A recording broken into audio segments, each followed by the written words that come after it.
My name is Nora Callahan, and I was 34 years old when my sister stood up at our mother's dinner table and told 12 people that I had wasted the last decade of my life. She didn't whisper it. She didn't pull me aside. She set down her fork, looked across the table, and said, "Sewing isn't a career, Nora. It never was. It's a phase you never grew out of." I didn't raise my voice. I didn't knock over glass. I picked up my water, took a slow sip, and said, "Okay, Diane." What nobody at that table knew, not my sister, not my mother, not my brother-in-law who nodded along like he'd been briefed, was that 6 weeks earlier, a woman I had never met had flown from Washington, D.C. to Portland, Oregon, stood in my studio, and spent 4 hours photographing 41 quilts that she intended to present to a selection committee. I hadn't told anyone yet. I was waiting to see if it was real. It was real.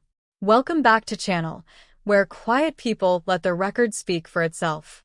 If this story finds you, hit subscribe and drop a comment. I read everyone. I grew up in a house where usefulness was the highest compliment anyone paid. My father repaired small engines out of the garage on weekends. My mother kept a garden so productive that neighbors left bags on our porch in September just to take the overflow. My older sister Diane went to the University of Oregon on a partial scholarship, graduated with a business degree, married a man named Greg who managed commercial real estate, and became, in the language my mother used at church, established. I did not follow that particular path. What I did starting at age 9 was sew. It began with my grandmother, Vera. She was my father's mother, a small compact woman who moved through rooms with the quiet efficiency of someone who had never once in her life considered that her time might not be well spent. Vera had grown up in rural Idaho, the third of 7 children, and she had learned to quilt the way most children learn to read, not as a skill, but as a language, as a way of recording what mattered. She taught me on a frame she'd built herself from pine and dowel rods, set up in the corner of her spare bedroom beneath a window that faced east. We started in the mornings, when the light was clean. She showed me how to cut, how to press, how to read grain. She told me that a quilt was not decoration. A quilt, she said, was a document. It told you who had been in a house, what fabric they'd had, what they'd worn out and kept anyway because cutting it into squares meant it still had life left.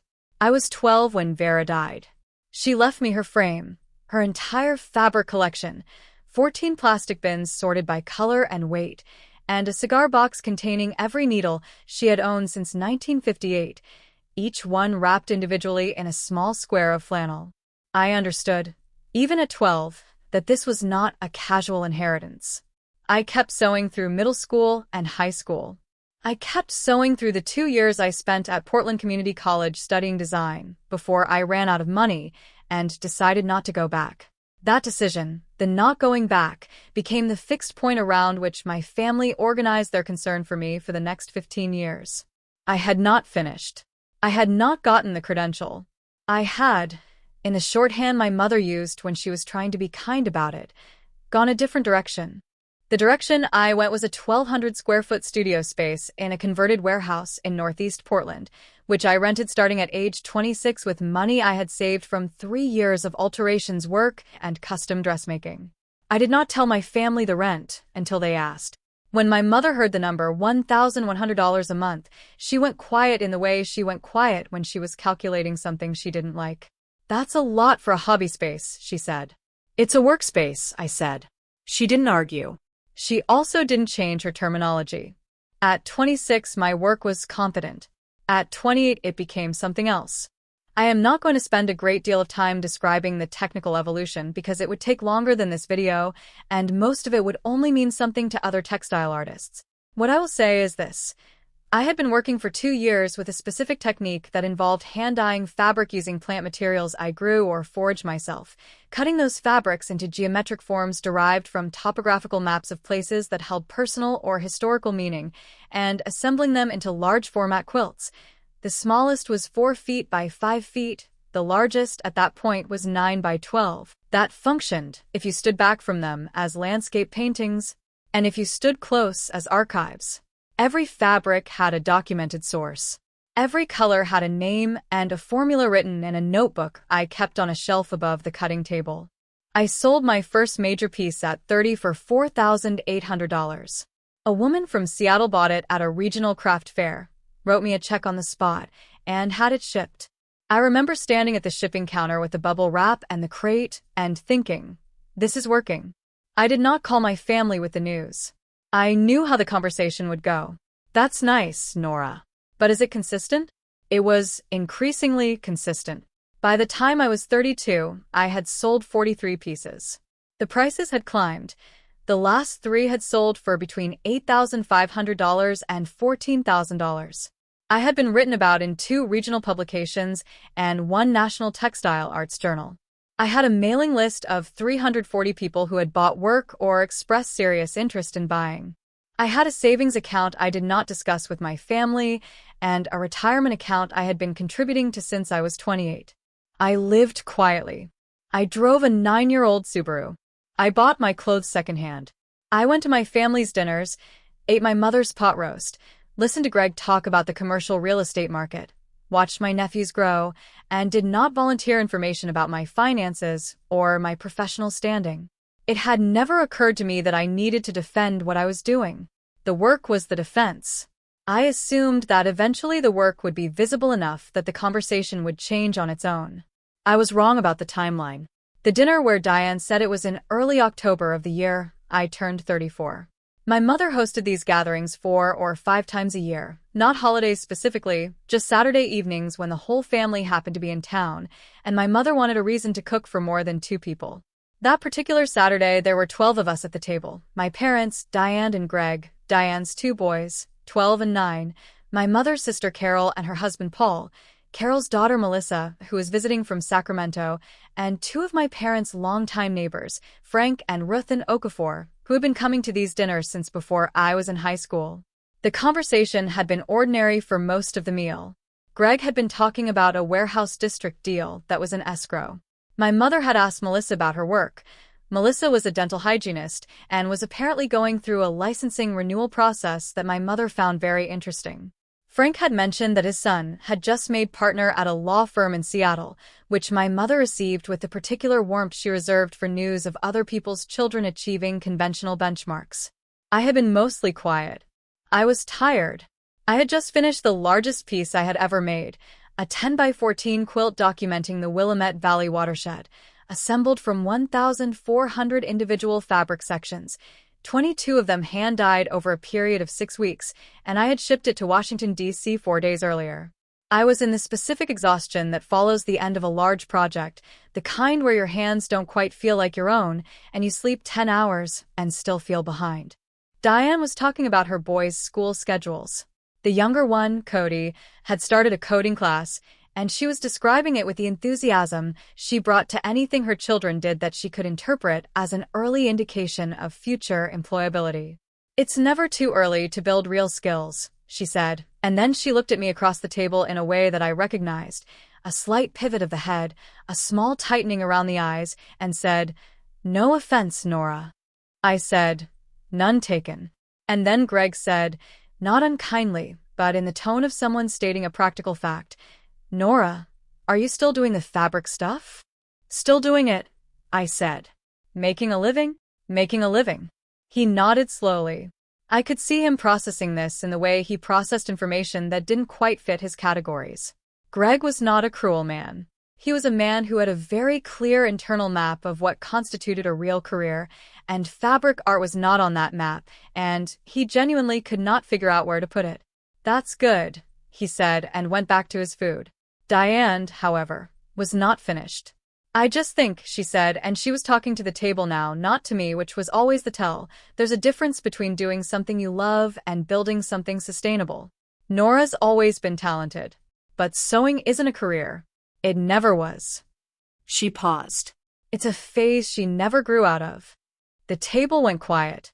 My mother looked at her plate. Frank and Ruth Ann looked at each other briefly.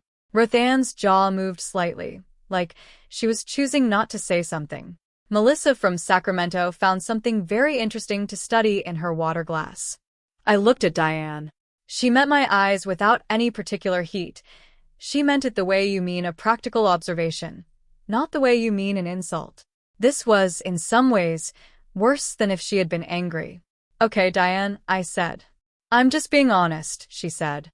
"I know," I said. My father cleared his throat and asked Greg about the escrow timeline on the warehouse deal, and the conversation moved on. I finished my food, helped my mother clear the table, said goodnight to everyone, drove home in my 9-year-old Subaru, went into my studio, and stood at the cutting table for a while in the dark. I wasn't devastated. That's not the right word for what I felt. Something had settled, not dropped, settled in my chest. The kind of feeling you get when something you've been half expecting for a long time finally happens and you discover it is exactly as ordinary as you suspected it would be. I had just shipped a 10 by 14 watershed quilt to Washington, D.C. in response to an acquisition inquiry from a woman named Dr. Patricia Elmore, who was the Associate Curator of American Craft and Folk Art at the Smithsonian Institution. I had not told my family this. I had not told anyone except my friend Josephine, who was also a textile artist and who had screamed into a pillow for approximately 45 seconds when I told her, which I had appreciated. I turned the studio light on, made a cup of tea, and went back to work. There is a thing that happens when you have been doing something seriously for long enough. You stop needing people to understand it. Not because you don't want understanding, you do, everyone does, but because the work has its own momentum now, its own gravity, and it no longer requires outside validation to continue existing. You do it because it is what you do. You do it because Vera taught you, and the frame is in the corner, and the bins of fabric are sorted, and the notebooks are on the shelf. You do it because the work is true. I had reached that place somewhere around age 30. The dinner conversation with Diane landed, and it stung the way these things always sting, but it did not change anything. I woke up the next morning and went back to the studio and began planning the next piece. What I will tell you is what had happened 6 weeks before that dinner.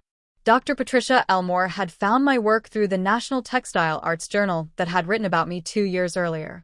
She had contacted me through my website, which I maintained with the regularity I applied to everything updated, documented, photographed, professional. Her first email was 3 sentences. She was the Associate Curator of American Craft and Folk Art at the Smithsonian.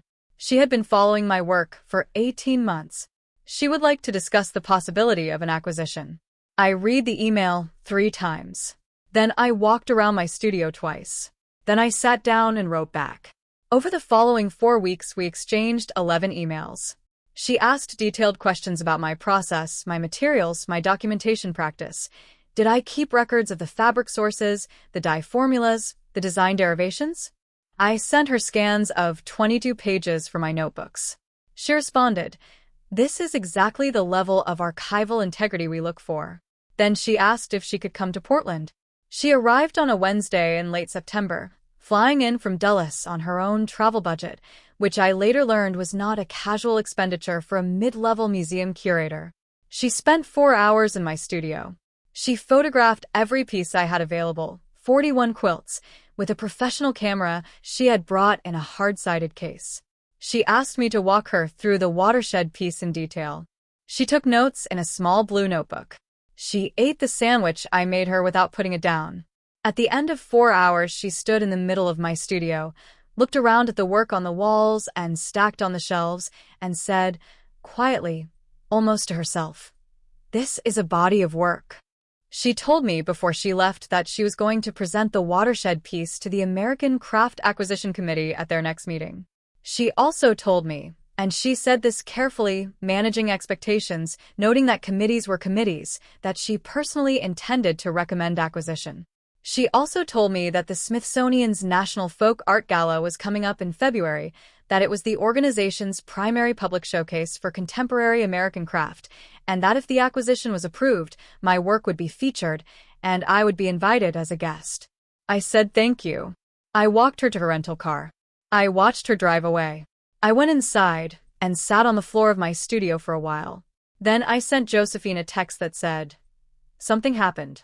That was 6 weeks before Diane told 12 people at my mother's dinner table that sewing was a phase I had never grown out of. I did not correct her. The acquisition was approved in November. Dr. Elmore called me on a Tuesday afternoon. Actually, she called on a Thursday, and I want to be precise about this because precision matters to me, and told me that the committee had voted unanimously to acquire the watershed piece for the permanent collection. The acquisition price was $38,000, which she stated in a calm institutional tone as though it were a routine figure, which for the Smithsonian it apparently was. I wrote the number down on a notepad on my desk. I looked at it for a moment. "Congratulations, Nora," she said. "This is a significant acquisition for the collection. Your documentation practice, in particular, was cited by 3 committee members." I thanked her. We discussed logistics, shipping insurance, provenance documentation, a formal deed of gift for the acquisition record. She told me the gala was February 14th. She told me I would be formally introduced as a featured artist. She asked if I would be bringing guests. I said I would think about it. I did not call my family. I thought about telling them. I turned it over in the weeks between November and February. There was a version of events in which I called my mother the day I heard and said, "Mom, I have something to tell you." There was a version in which the knowledge entered the family system gradually, absorbed before the event, and by the time the gala happened it was already old news, and the shock was distributed and small. I decided against it. I am going to be honest about why. It was not purely strategic. Part of it was protection, my own, not theirs. I had been carrying this quietly for months, and there was something in the carrying that felt important to preserve. I had held this to myself through the dinner in October and through the November call, and through the weeks of logistics and documentation, and I had been fine. More than fine. I had been working at a level I had never reached before. I had started a new piece, smaller, a study, more personal, that was going in directions I hadn't expected. If I told my family, the space around the work would fill up with their reactions. Their excitement, their revised assessments, their re-narratings of my history in which they had always believed in me, had always known, had only ever been worried about the practical side of things. I would have to manage those reactions. I would have to absorb the recalibration, the new version of Diane, who was suddenly my biggest advocate. I wasn't ready for that. I wanted the gala first. I wanted to walk into that room with what I had built, on its own terms, without the context of my family's recalibration already layered over it. I wanted one night where the work stood by itself. So I called Josephine. I called Dr. Elmore to confirm the logistics. I drove to a department store in January and bought a dress, dark navy, clean lines, nothing elaborate. I drove to my mother's in January for a Sunday dinner and ate the pot roast, and listened to Greg's escrow updates, and watched my nephews argue about a video game, and did not say a word. February came. The National Folk Art Gala was held at the Smithsonian American Art Museum in Washington, D.C., in a gallery that had been cleared and arranged for the evening. Long tables with white linens, low lighting, the collection pieces on the walls around the perimeter, a low stage at the far end with a podium and a microphone. I arrived with Josephine, who had flown out with me and was wearing a green dress, and the specific expression she wore when she was trying to appear calm and was not entirely succeeding. Dr. Elmore met us at the entrance. She shook my hand with both of hers and said, "You're going to want to find the east wall." She said it with a small, deliberate smile. We followed the direction she indicated and walked to the east wall of the gallery and stopped. The watershed piece was hung at the center of the wall. 10 by 14 feet. Under gallery lighting that I had not been present to see calibrated, it looked, I am going to use the only word that is accurate, it looked like itself. Like the thing I had intended it to be. Like the valley. Like the year of work. Like Vera's frame in the east-facing window. Josephine put her hand on my arm and didn't say anything. I stood there for a moment. Then I said, "Okay," which is what I say when something is larger than my available language for it. "I want to tell you about the room, because the room matters." There were approximately 400 people at the gala. These were not casual attendees. These were acquisition committee members, museum professionals, gallery directors, collectors with collections serious enough to be mentioned in the press materials, 2 journalists from publications that covered the American craft world, a documentary filmmaker who was working on a piece about contemporary folk art, and a number of artists whose work was also being featured. These were people who understood the credential of being in this room. These were people who knew, specifically, what a Smithsonian acquisition represented. My family did not know this room existed. My family did not know any of this was happening. I had 2 days before the gala called my mother. I told her I was going to Washington for a work event. She asked what kind of event. I said it was an art gala.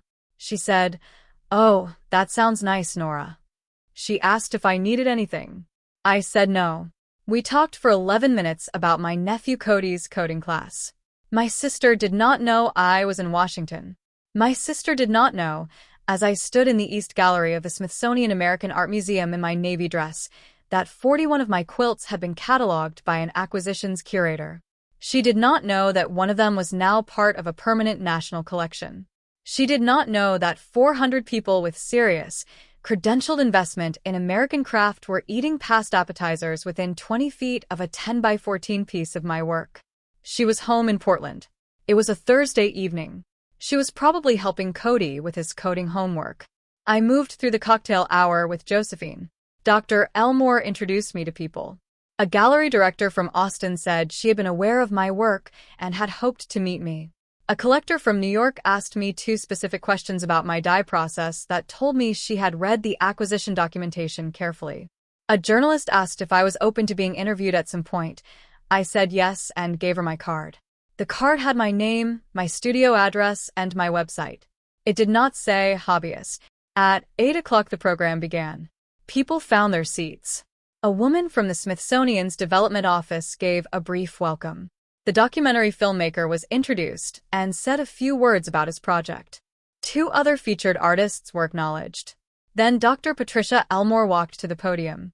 She was a compact woman in her mid-50s, with short gray hair and the manner of someone who spent most of her professional life talking about objects to people who cared deeply about them. She spoke without notes. She had, she said, been curating American craft and folk art for 23 years.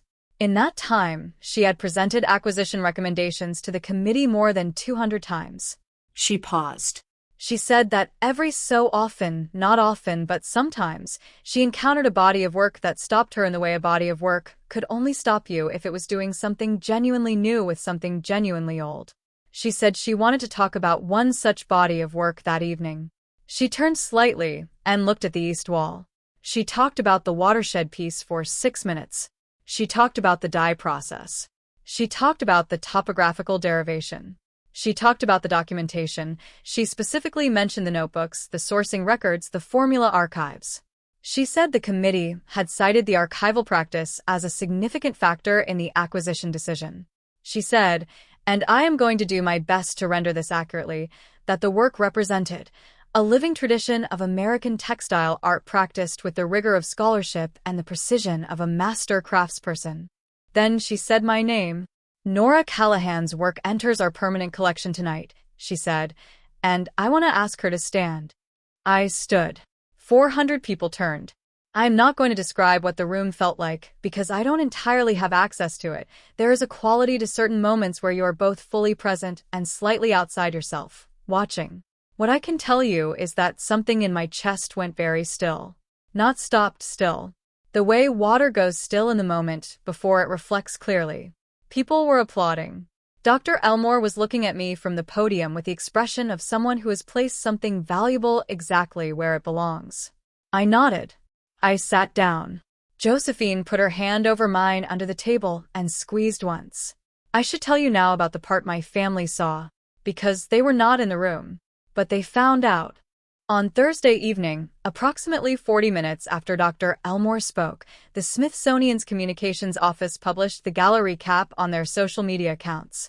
The post included 2 photographs, one of the east wall, with the watershed piece centered under the gallery lighting, and one of Dr. Elmore at the podium. The caption read, "Tonight we welcome Nora Callahan's extraordinary watershed series to the permanent collection of the Smithsonian American Art Museum.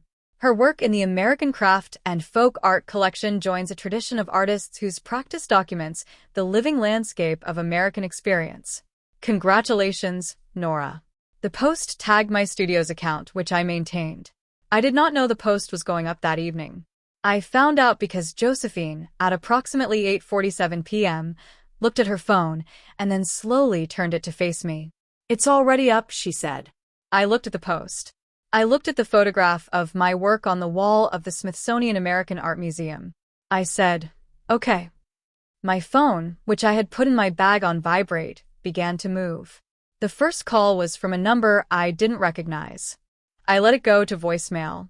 The second was Josephine's mother, who had apparently seen the post shared by a craft publication she followed. The third was from a Portland gallery owner I had met twice who left a message that began, "Nora, I don't know if you remember me." I put the phone back in my bag. I stayed at the gala until 10. I talked to the journalist again. I talked to the collector from New York for 20 minutes about a possible commission. I ate dinner, which was good. Dr. Elmore sat with me for part of the meal and told me about the conservation storage where the watershed piece would be housed between exhibitions. At 10, I went back to the hotel with Josephine. We ordered tea from room service, and she sat on the end of her bed and looked at me. "Have you checked your phone?" she said. I had. In the elevator up to the room, I had looked at the notifications, 23 missed calls and text messages. I had scrolled through the names without reading the messages. My mother, my father, Diane, Greg, Aunt Carol, Melissa from Sacramento, my father again, Frank Okafor, who had been at the dinner table in October when Diane said what she said, had called me at 9:15 from Portland. I put the phone face down on the bedside table. "Not yet," I said. I slept well. This surprises some people when I tell them, but it is the truth. The work was where it belonged. The evening had been what it was. I slept the deep sleep of someone who has finished a large thing and has not yet had to explain it to anyone. In the morning, I ordered coffee and eggs from room service and sat at the small desk by the window and opened my phone. I read the messages in order, which is how I do most things. My mother's first text, sent at 8:52 p.m. "Nora, are you at the Smithsonian?" My mother's second text, sent at 8:54. "I'm looking at a post. Is this you?" My mother's third text, sent at 9:01. "Nora, please call me when you can." My father, 8:58 p.m. "Nora, saw this online. Call us." Diane, 9:03 p.m. "Nora, what is this?" That was the full text. 3 words and a period. Greg, 9:11 p.m. "Hey Nora, incredible news, congrats. Call us when you're up." Diane again, 9:14. "Why didn't you tell us?" And then 9:22. "Nora, I need to talk to you." And then 9:47.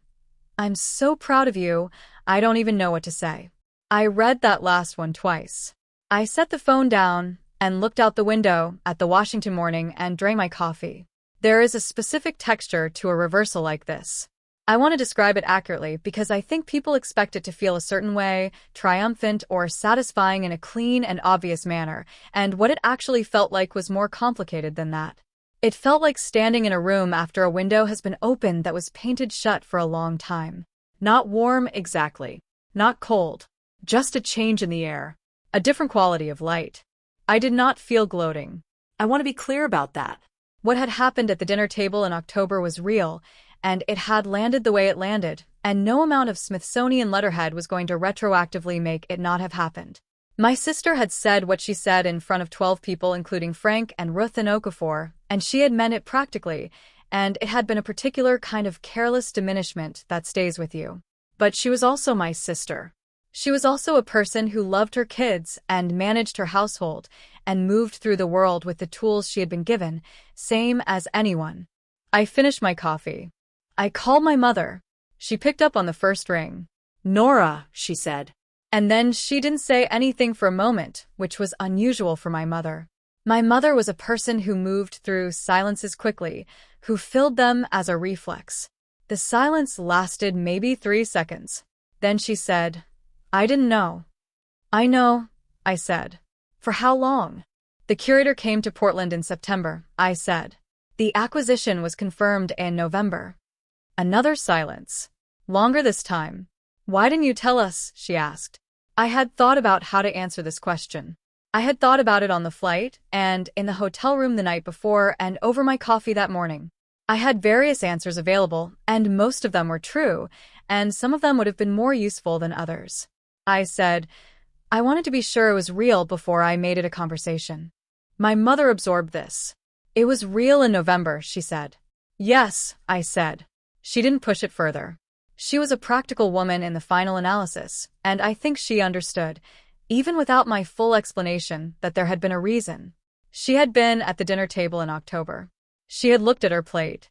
"It's a beautiful piece," she said. "I looked at the photograph for a long time last night." "Thank you," I said.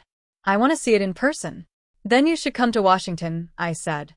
"It's in the permanent collection. It's not going anywhere." She made a sound that was somewhere between a laugh and a sigh. "Okay," she said. "Okay." We talked for 22 minutes. She asked about the gala, what the room was like, whether Dr. Elmore was as impressive in person as she sounded in the post. I described the gallery and the lighting and the dinner. I told her about the collector from New York and the possible commission. I told her about Josephine's expression when we first saw the piece on the wall. Before we hung up, she said, "Your grandmother would have." And then she stopped. "I know," I said. I called Diane that afternoon. She picked up after 2 rings. Her voice had a quality I didn't often hear from her. Careful, the way a voice goes careful when it is managing something it doesn't entirely know how to hold. "Nora," she said. A short pause. "I've been looking at the post all morning," she said. "I know. I got your texts." Another pause. I let it sit. "I didn't know," she said. "About any of it. September, November, I didn't know." "No," I said. "Why didn't you?" She stopped. Started again. "I said something at Mom's in October. At dinner." "You did," I said. The quality of the silence that followed was different from the one with my mother. This one had weight to it. She was not moving through it quickly. "I meant it practically," she said. "I wasn't trying to." She paused again. "I wasn't trying to be cruel." "I know you weren't," I said. And I did know that. This was the true and complicated thing. I knew she wasn't trying to be cruel. She was trying to be realistic about what she understood the world to contain, and what she understood the world to contain did not, at that time, include the Smithsonian acquiring my work for $38,000 and a curator standing at a podium in front of 400 people to say that what I did was worth the word masterwork. "I'm proud of you," she said. "I want to say that. I am genuinely proud of you." I let a moment pass before I answered. "Thank you, Diane," I said. That was all I said. I did not add to it. I did not turn it over and hand it back. For words. "Thank you, Diane." She heard the economy in it. I could tell by the brief pause before she moved on. We talked for a few more minutes. She asked about the commission possibility. She asked if the work would be on display or in storage. She told me she wanted to come to Washington and see the piece in person. I told her the same thing I had told my mother. The permanent collection is not going anywhere. In the 2 weeks following the gala, several things happened in sequence that I am going to describe plainly, without embellishment, because they do not require it. The Smithsonian post was shared 847 times. I know this because Dr. Elmore sent me a screenshot with a brief note. It's resonating. The post was picked up by 2 textile arts publications, 1 general craft magazine, and a Pacific Northwest culture blog that had a substantial readership. 3 journalists reached out for interviews. I did 2, declined 1. The collector from New York, whose name was Harriet Voss, followed up with a formal commission inquiry. She was interested in a piece documenting the Hudson River watershed on a scale and methodology similar to the Willamette piece. We exchanged 4 emails over 2 weeks. The commission, which we finalized in March, was for $52,000. This was not a windfall. This was the result of 10 years of documented, archived, rigorously practiced work finding the person who understood its value. I want to be clear about that distinction. The documentary filmmaker who had been at the gala reached out to Dr. Elmore, who forwarded his inquiry to me. He was making a film about contemporary American folk art. He wanted to spend 2 days in my studio in Portland. I said yes. We scheduled it for April. My studio's mailing list, which had been at 340 people, reached 1,100 in 6 weeks. 12 people reached out about commissions. I took 3. My mother called once a week for the first month. These were good calls, longer than our usual ones, different in quality, like a frequency had been adjusted. She asked about the work, asked about the commissions, asked once, carefully, whether I was doing okay. I told her I was better than okay. She said, "Good. That's all I wanted." Greg sent an email, not a text, an email which I understood as a gesture towards seriousness, in which he said, Among other things, that he had been thinking about the assumptions he brought to career conversations and that he wanted to do better. It was a 3-paragraph email. I read it twice. I wrote back 2 sentences. I appreciate you saying that, Greg. I'll see you at Mom's. He responded, sounds good. I thought about my father. My father was not a demonstrative man. He had, after the Smithsonian Post, called me once and said, I told Frank about you. He said he always knew. I said, tell Frank I said hello. My father made a low sound, satisfied, and said, I will. That was the whole call. It was enough. Frank and Ruth and Okafor sent a card. A physical card, mailed to my studio address. I don't know how they got it. Inside, Ruth Ann had written, in the careful, slanted handwriting of someone who had learned cursive and never abandoned it, we were at that dinner, Nora. We're glad we were wrong about nothing. I put the card on the shelf above my cutting table, next to Vera's cigar box of needles. Now I want to tell you about Diane. Because Diane was not simple. She was not a villain. She was my sister who had, in a single moment at a dinner table, said plainly what she believed, and what she believed had been wrong in the specific, verifiable way that the world sometimes allows a person to be wrong, publicly, documentably, in a way that cannot be later revised into something softer. She called me 3 times in the month after the gala. The first 2 times we talked about logistics, the Washington trip she was planning, the kids, the ordinary machinery of her life. She was careful with me in a way she hadn't been before. Not falsely warm. Careful. Like she was paying attention to the weight she put on things. The 3rd call, she said something I was not expecting. She said, I've been thinking about what you did. Not the quilts, I mean what you did with the timing. Not telling us until the gala. Okay, I said. I think I understand why, she said. I think you needed it to be real on its own terms before it became real to us. I was quiet for a moment. Yes, I said. That's close. I was talking to Greg about it, she said, and he said something. He said you had always been building something, and we had been looking at the wrong surface. I let that sit for a second. That's well put, I said. He has his moments, she said, and she said it in the dry, flat tone that was her version of affection, and I recognized it, and it was familiar in the way that things belonging to the same house are familiar. Diane, I said. Yeah. I know you weren't trying to be cruel. A pause. I know you know, she said. That might be the worst part. We both sat with that for a moment. Come to Washington, I said. Bring the boys. Okay, she said. They can see something on a museum wall. Cody will ask how much it's worth, she said. Tell him it's in the permanent collection, I said. Tell him that means it doesn't have a price. She was quiet for a moment. Okay, she said. Yeah, I'll tell him that. They came to Washington in April. My parents, Diane, Greg, both boys. I met them at the museum. We stood in front of the watershed piece in the East Gallery for 20 minutes. Cody asked 3 questions about the fabric, one of which was actually quite good. He wanted to know how I got the gradient to look like water moving, which required a real answer, and got one. My mother stood to one side and didn't say much. At one point I looked over at her, and something in her face had that quality that I can only describe as a feature of hers I knew from early childhood, a specific angle of the jaw when she was keeping something held, when there was more available than she was going to spend in public. Greg stood in front of the placard that carried my name and the acquisition note and the catalog number for the piece, and he read it, and then read it again, and then said to no one in particular, Huh. The boys ran their eyes over it with the speed of children for whom attention is a resource they allocate carefully, and then Cody said, It's big, which is also correct. Diane stood next to me for a while and didn't say anything. Then she said, It looks like the valley. It is the valley, I said. She nodded slowly. Okay, she said. Yeah. I want to tell you one more thing about the card from Ruth and Okafor. 6 months after the gala, I was working in my studio on the Hudson Commission. It was a November afternoon, early dark, the window going gray outside. I had been at the cutting table for 4 hours. My back was reminding me it existed. Vera's frame was in its corner. I looked up at the shelf and saw the card and the cigar box next to it and the notebook where I keep the dye formulas. I thought about Vera.